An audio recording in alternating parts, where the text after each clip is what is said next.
When I was 4 years old, my mother and I climbed into a raft, and we crossed the river to join my father in America. My family and I are here because of people like Senator Harry Reid. When Donald Trump talks about deporting 11 million people, he's talking about ripping families apart, separating families like mine. Hillary Clinton understands that this is not who we are as a country. Well, illegal immigrants were represented at the DNC last night. That young lady was right there, Astrid Silva. She wants to stay here. Now meet the mother of a young man, a police officer, Sergeant Brandon Mendoza, who was killed in a drunk driving accident by an illegal immigrant. Welcome, Mary Ann Mendoza. Mary Ann, welcome to our program. It's good to see you with us this morning. Thank you, Stuart. I appreciate it. How did you feel when you saw an illegal immigrant pleading to stay at the DNC last night? It's their agenda to make people feel sorry and have sob stories like this, but that's all they're going to get out of the story.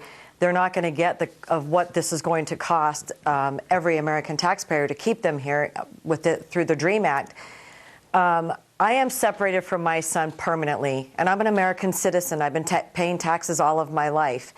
And when you have a politician who cares more about illegal families being ripped apart, more than she cares about American families having their loved one killed by illegals, it's disgusting to me. And, you know, these dreamers, they're going to get $6,000 a year to attend college, which is going to cost the taxpayers $6.2 billion a year. And once they have attended 2 years of college, they will be granted permanent legal status in our country. Okay. I want to ask you about what happened to your son. I know that he was killed by an illegal immigrant, but you tell us what happened to that illegal immigrant. Well, he was killed in the accident also, and I have been spared having to watch him, you know, just be released from jail like so many other American families, thousands of American families who have been affected by illegal crime.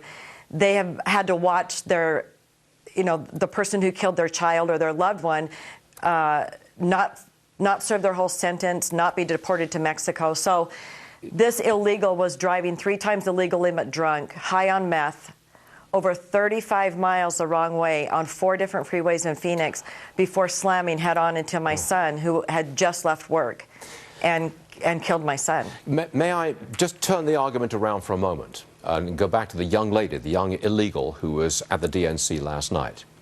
She did make a humanitarian case. I understand that you don't feel for it, but she did make a humanitarian case. If those illegals are deported, some families will be broken. Do you have some feeling for that? I know that there are good people. My son worked in the area of Mesa, Arizona, where he worked. He worked with a lot of illegals. And I do have compassion for people who don't break the law. My main concern is the criminal element in our country. And there are a lot of dreamers that actually take on other identities in order to get a job. And so when they apply for the DREAM Act, on their application, if they're applying in their real name, whatever crimes they committed under this assumed identity will never be associated with them. And our country has no way of keeping track of the crimes that are committed by people using false identities. So there's a lot of layers to this whole DREAM Act, and it's not just as simple as saying, come over, you can stay here, and we don't want to separate your families.